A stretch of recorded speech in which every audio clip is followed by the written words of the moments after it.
जय हिंद दोस्तों। Red fort blast मामले में एनआईए को बहुत बड़ा सुराग मिला है। पाकिस्तानी कनेक्शन सामने आए हैं।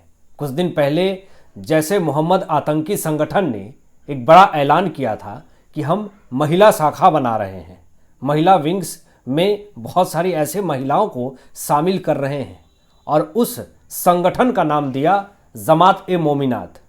और इस जमात ए मोमिनात जैसे संगठन का एक ऐसा महिला विंग्स है जिसमें महिलाओं को जोड़ा जाता है और महिलाओं को जोड़ करके जो बुर्का पहनती है धर्म के नाम पर उनको बरगला करके उनको एक बम विस्फोटक सोच के साथ, एक आतंकवादिता सोच के साथ परवरिश करके उसको चलता फिरता बम तैयार करके बनाती है। और ऐसे बहुत सारे जमात ए मोमिनात में महिलाएं जो हैं तेजी से जुड़ रही थीं और उनको धर्म के नाम पर उकसा करके बहला करके उनको अपने साथ जैसे मोहम्मद आतंकी संगठन जोड़ रही थी और भारत के खिलाफ तैयार कर रही थी। और सिर्फ पाकिस्तान के अंदर ही नहीं, जमात ए मोमिनात के महिला विंग्स की जितनी भी महिलाएं हैं, आतंकी महिलाएं हैं, वो शामिल थीं। वो भारत के अंदर भी बहुत तेजी से काम कर रही थी और बहुत तेजी से इनका संगठन जो है वो एक दूसरे को जोड़ रहा था और भारत के खिलाफ एक बड़ा ही हमले की तैयारी कर रहा था। इसका खुलासा डॉक्टर शाहीन शाहिद, जिसको गिरफ्तार किया गया है, उसने क्या क्या खुलासे किए हैं, जो बातें आप सुनेंगे सुन करके दंग हो जाएंगे कि कितना बड़ा प्लान था एक बड़ा विस्फोट करने का, जिसको देख करके, जिसको सुन करके पूरी दुनिया जो है वो चौंक गई। दोस्तों, जब दिल्ली में ब्लास्ट होता है रेड फोर्ट मेट्रो के पास, अचानक हर कोई सिहर जाता है इस घटना को देख करके।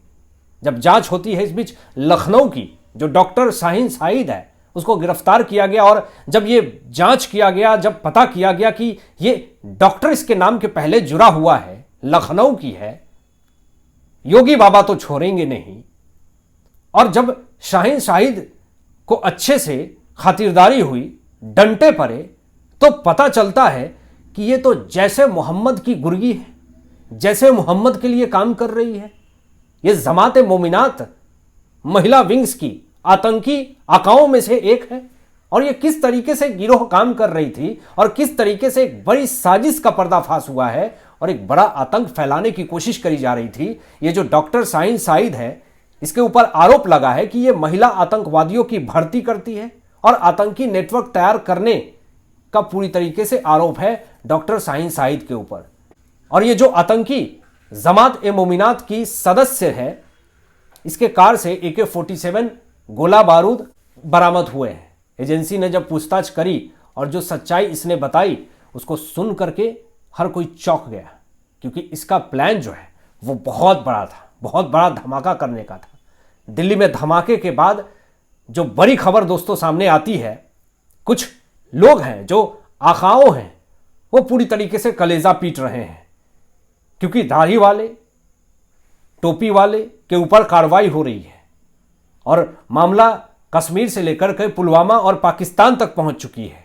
इन सब के आकाओं में खलबली मच गई है और यहां पे कश्मीर में शांति भंग करने की कोशिश में 1500 लोगों को गिरफ्तार किया गया। यह बड़ी खबर सामने आ रही है। शांति के लिए खतरा पैदा करने वाले 39 संदिग्धों को गांदरबल में हिरासत में ले लिया गया। यह बड़ी खबर सामने आ रही है। अब एक बड़ा खुलासा हुआ है कि ये जो दिल्ली रेड फोर्ट ब्लास्ट में जो डॉक्टर उमर है, जो सफेद I-20 कार चलाते हुए सीसीटीवी फुटेज में भी देखा गया, जो कि आप देख सकते हैं कि सीसीटीवी फुटेज में जो मेन मास्टरमाइंड है डॉक्टर उमर, जो कि I-20 कार के अंदर बैठा हुआ है, ये वही कार बताई जा रही है दोस्तों जो लाल किले के पास धमाके हुई थी, जिसमें शामिल डॉक्टर उमर है। और पुलिस सूत्रों के मुताबिक मैं आपको बता दूं, बड़ी खबर जो सामने आ रही है कि कार में जो मौजूद व्यक्ति है उसके परखच्चे उड़ गए, उसकी जिंदगी वहीं पे खत्म हो गई।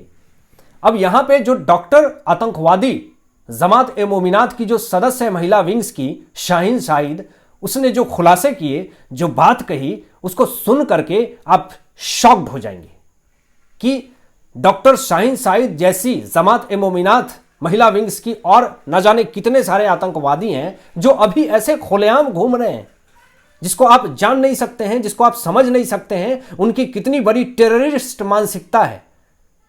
आतंकवादी जैश ए मोहम्मद की गुर्गी, जमात ए मोमिनात की सदस्य, महिला विंग्स की डॉक्टर शाहीन शाहिद ये कहती हैं कि मैं अपने साथी आतंकी डॉक्टरों के साथ मिलकर के देश भर में हमले की साजिश रच रही थी। पिछले 2 सालों से मैं विस्फोटक जमा कर रही थी। सोच लीजिए कि कितना बड़ा मकसद था आतंकवादिता फैलाने की और कितने बड़े आतंकवाद पर से पर्दाफाश करने का काम पुलिस फोर्स ने किया है। एक बहुत बड़े गिरोह को पकड़ा है दोस्तों। उसके बाद बड़ी कार्रवाई होती है और आतंकी डॉक्टर गिरफ्तार शाहीन शाहिद के भाई परवेज को यूपी एटीएस ने दबोच लिया, गिरफ्तार कर लिया। बाबा योगी पूरी तरीके से आक्रोश में है, यूपी हाई अलर्ट पर है, चेकिंग जारी है, लठ तैयार है, बुलडोजर भी तैयार है। आतंकवादियों को नहीं छोड़ा जाएगा।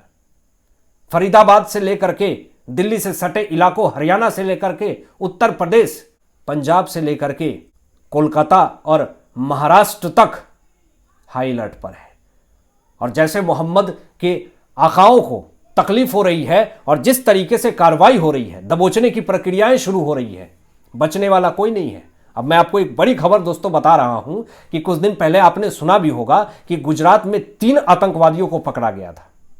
बहुत सारे लोगों ने कलेजा पीटा कि अरे दाढ़ी वाले को क्यों पकड़ लिए, टोपी वाले को क्यों पकड़ लिए। जब ये गुजरात में आतंकवादियों को पकड़ा गया तो जब इसको डंटे पड़े तो खुलासा होता है कि ये जो हथियार है ये कहां से लेता है। ये हथियार ड्रोन के जरिए लेता है। ये बड़ा खुलासा हुआ और एटीएस ने दबोचा, तब आतंकवादियों को गिरफ्तार करके ये बात उगलवाया। और ये जो तीनों आतंकवादी हैं ISISI के लिए काम कर रहे थे और बताया जा रहा था कि ये जो आतंकी हैं वो हथियार राजस्थान के रास्तों से लेते थे। मतलब कि ऐसी हालात आप सोचिए कि ड्रोन से हथियार मंगाया जा रहा है। लोग पहले ये सोचते थे कि गरीबी है, कम पढ़ा लिखा है, इसलिए आतंकवादी है, पैसे के लिए कर रहा होगा। लेकिन आजकल तो लोग पैसे वाले, पढ़े लिखे, शिक्षित, जिसके नाम के पहले डॉक्टर लगा हो, चाइना से MBBS करके आया हो, वो पूरी तरीके से आतंकवादी के रास्ते पे चल रहा है और विस्फोट करने के एक एक नए तरीके खोज रहा है। रिसिन एक ऐसा जहर है दोस्तों, उसका ना कोई टेस्ट होता है, टेस्टलेस होता है। अगर पानी में मिला दिया जाए, खाना में मिला दिया जाए, सेकंड में इंसान की जिंदगी खत्म हो सकती है। प्रसाद में रिसिन को मिलाने की कोशिश हो रही थी। यानी कि आप समझ लीजिए कि ये जो जैश ए मोहम्मद, ये जो आतंकवादी है, वो सारे सनातनियों के ऊपर प्रहार करने वाला था। मंदिरों में प्रसाद के अंदर रिसिन मिलाने की कोशिश करी जा रही थी। इस तरह के मकसद थे जिस पे पानी फेरने का काम मोदी की सरकार ने किया। जो रेड फोर्ट में ब्लास्ट हुआ दोस्तों, इतनी भयंकर आवाज थी, इतना बड़ा धमाका हुआ कि उस धमाके से एक इंसान की वहीं हार्ट अटैक से मौत हो गई। अस्पताल ले जाया गया, उसकी जिंदगी खत्म हो गई वहीं पे।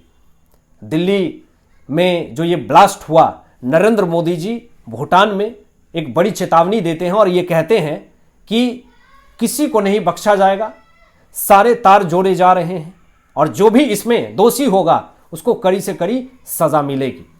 अब दोस्तों एक बड़ी बात मैं आपको बता रहा हूं और उस बात से तो यही पता लगता है कि अभी खतरा टला नहीं है।